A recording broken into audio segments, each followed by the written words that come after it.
Hello guys and welcome back to my YouTube channel. আমার নাম হলো সোহান এবং আজকে আমরা কথা বলবো আমার এই ইয়ামাহা FZS V4 নিয়ে। তো আমি এই বাইকটা গত 4 মাস আগে কিনছিলাম। তো এটারই আর আজকে ইউজার রিভিউ দেবো যে এটা যে কেমন চলতেছে, এটা কেমন মাইলেজ দিচ্ছে, এটাতে কী কী ফিচার্স আছে এবং এটার প্রাইসিংটা কি এটাকে জাস্টিফাই করে কিনা। তো দেরি না করে চলুন শুরু করা যাক। তো ফার্স্টে যেটা আসে সেটা হলো এই বাইকের মাইলেজ। তো আমি এই বাইকের খুব ভালো একটা মাইলেজ পাচ্ছি। মোটামুটি বলা যায় হাইওয়েতে যদি আমি রাইড করি এবং যদি এটার গতি আমি রাখি 60 থেকে 70 অথবা 80, এই রেঞ্জের মধ্যে চালালে আপনি প্রায় 48 কিলোমিটার্স পার লিটার পাবেন মিনিমাম, এবং ম্যাক্সিমাম আপনি 52 পর্যন্ত পেতে পারেন। আমি এটা যা দেখলাম এবং যেটা আমি পেয়েছি সেটাই আমি বলতেছি।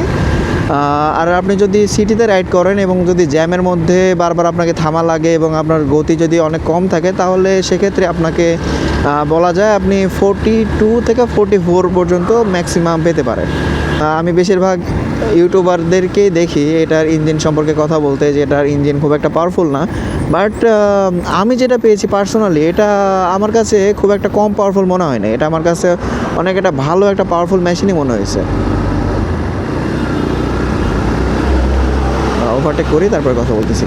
তো এটার ইঞ্জিনটা আমার কাছে খুব একটা লো পাওয়ারফুল মনে হয়নি। বাংলাদেশের মতো রাস্তায় যদি আপনি চালান তাহলে আপনি ম্যাক্সিমাম আপনি গতি কত তুলতে পারেন, মানে আপনি যদি রেগুলার রাইড করেন আপনার ম্যাক্সিমাম গতি আপনি তুলতে পারবেন 80 থেকে 90, ম্যাক্সিমাম 100। যদি আপনি এরকম যদি জ্যামের রাস্তায় আপনি চালান তাহলে তো আপনার গতি আরও কম রাখতে হবে, এটা স্বাভাবিক। আর বাংলাদেশের আইনও সেটাই বলে আপনি কিন্তু ম্যাক্সিমাম এই রোডের লিমিট কিন্তু 40। তো আমি তারপরেও বেশি চালাইতেছি, প্রায় চালাইতেছি আমি 60-70, যেটা অরিজিনাল গতির থেকে অনেকটাই বেশি। তো বাংলাদেশের মতো রাস্তায় এইরকম একটা 149 সিসির ইঞ্জিন আমি মনে করি ইনাফ। আর আপনি যদি একটা রেসিং মেশিন খুঁজেন তাহলে অবশ্যই এই বাইকটা আপনার জন্য না, একদমই না। এরপরে যেটা আসে সেটা হলো এই বাইকের ব্রেকিং। তো এক্ষেত্রে আমি বলবো যে এটার যেহেতু প্রাইসিং হলো 2,98,000, অলমোস্ট 3 লাখ। তো সেক্ষেত্রে বলাই যায় যে এটার আসলে প্রাইসিং অনুযায়ী এখানে ডুয়েল চ্যানেল ABS ইউজ করা যেত। তো যেখানে ডুয়েল চ্যানেল ABS ইউজ করেনি, সেটা আসলে এই বাইকটার একটা খারাপ দিকে আপনি বলতে পারেন। তবে সিঙ্গেল চ্যানেল ABS এবং পিছনে ডিস্ক ব্রেক ইউজ করায় আপনার কাছে খুব একটা খারাপ মনে হবে না। সামনে যে ব্রেকিংটা ইউজ করা হয়েছে এটার ব্রেকিংটা খুবই সুন্দর লাগে আমার কাছে। আর আপনার কাছে কন্ট্রোলিংয়ে কখনো কমতি মনে হবে না, যে এটার কন্ট্রোলিংয়ে একটু মনে হয় প্রবলেম। এই যে আমি দেখলেন আমি কেবল সামনের ব্রেকটা চেপে ধরছি, এটার ব্রেকিংটা অনেক সুন্দর লাগে, অনেক কন্ট্রোলিং মনে হয় আমার কাছে। যে এটার কন্ট্রোলিংয়ের ক্ষেত্রে আপনি এটাতে কোনো পারফরমেন্সের ল্যাকিং আপনি খুঁজে পাবেন না। এরপরে যেটা আসে যে ইঞ্জিন কুলিং সিস্টেম। তো এটাতে যে ইঞ্জিন কুলিং সিস্টেমটা ইউজ করা হয়েছে সেটা হচ্ছে এয়ার কুলড। তবে আমার কাছে মনে হয় যেহেতু আপনি 3 লাখ টাকা চার্জ করতেছেন ইউজারের থেকে, সেহেতু আপনার এখানে অয়েল কুলড ইউজ করলে এটা আসলে অনেকটাই ভালো হতো। তো এই দিকটা আসলে ইয়ামাহা খুব একটা ভালো কাজ করে নাই। নেক্সট যে জিনিসটা নিয়ে আমি কথা বলতে পারি সেটা হলো এটার কন্ট্রোলিংয়ে বলতে পারেন আপনি এই সেগমেন্টের আমার কাছে মনে হয় সবচেয়ে ভালো কন্ট্রোলিংয়ের ক্ষেত্রে। আপনি যত জোরে গাড়ি চালান বা আপনি যে স্পিডে গাড়ি চালান আপনি ভাইব্রেশন একদম কম অনুভব করতে পারবেন। এটার ভাইব্রেশন যে দেখতেছেন এই যে এই রাস্তাটা কিন্তু খুব একটা ভালো না, বাট আমি তারপরেও যে ভিডিও রেকর্ড করতেছি আর কথা বলতেছি এখানে কিন্তু আমি তেমন একটা কোনো ভাইব্রেশন আসলে পাচ্ছি না। তো এই জিনিসটা আসলে ইয়ামাহা খুব ভালো কাজ করছে, যে এই জিনিসে ইয়ামাহা যে এটাতে ভাইব্রেশনের কোনো প্রবলেম আপনি দেখতে পাবেন না। তো একটা জিনিস আমার পছন্দ হয় নাই, যেটা হলো এই বাইকের মিটারে কোনো গিয়ার ইন্ডিকেটর নাই। তো এই জিনিসটা আসলে খুব প্যারা দেয় মাঝে মাঝে, বাট আপনি যদি এক্সপার্ট ড্রাইভার হন আপনার তেমন কোনো প্রবলেম হওয়ার কথা না। বাকি যদি বলি এটার সিটের কথা, তাহলে এই সিটটা বেশ চওড়া। তো পিছনে যে বসে বা যারাই বসছে আমার বাইকে তারাই বলছে যে পিছনের সিটটা আসলে অনেকটা আরামদায়ক। তো যেই বসুক, আপনি যদি একজন ফ্যামিলি ম্যান হয়ে থাকেন বা আপনার বাইকে যদি কোনো ফ্যামিলি মেম্বার ওঠে, বিশেষ করে যদি কোনো মহিলা ওঠে, তাহলে এই বাইকটা আপনার জন্য একদম পারফেক্ট। দূর থেকে দেখে অনেকটাই একটা শার্প লুক দেয় এবং দূর থেকে দেখে নজর করা একটা ভিউ আমার কাছে তো অন্তত লাগে। নেক্সটে আমরা যদি কথা বলি বাইকটার হাইট নিয়ে, তাহলে এই বাইকে আপনি হাইট পাবেন প্রায় 790 মিলিমিটার, যেটা আমার মতে 5 ফুট 2 ইঞ্চি বা তার বেশি হাইট হলে খুব সহজেই এই বাইকটা আপনি হ্যান্ডেল করতে পারবেন।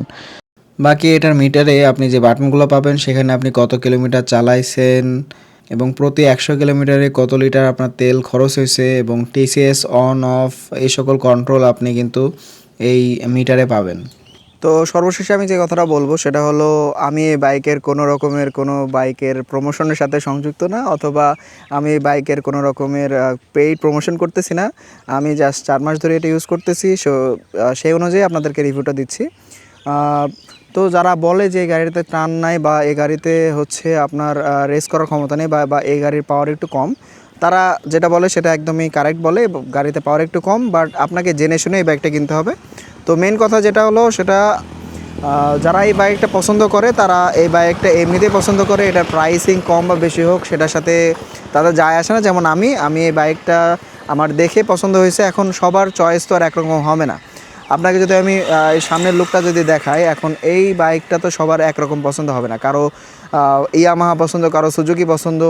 এখন যার যেটা পছন্দ সেই অনুযায়ী সে কিন্তু বাইক কিনবে।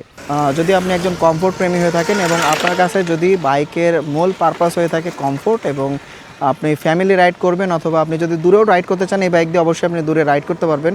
এবং আপনার কাছে যদি মাইলেজটা অনেক ইম্পর্টেন্ট হয়ে থাকে তাহলে আপনি এই বাইকটা কিনতে পারেন। এই বাইকটার ডিজাইনটা যদি আপনি, এই বাইকটা মেবি 10টা কালারে অ্যাভেলেবল আছে। তো কালারের তো কোনো চিন্তা নেই, রেড, গ্রিন, ব্লু, হোয়াইট সব রকমের কালারে আপনি এই বাইকটা পেয়ে যাবেন আমার যে কোনো শোরুমে। তো আমি যেটা বলবো সেটা, আপনি এই বাইকটা নিতে পারেন যদি আপনার বাজেট 3 লাখের মধ্যে হয়ে থাকে।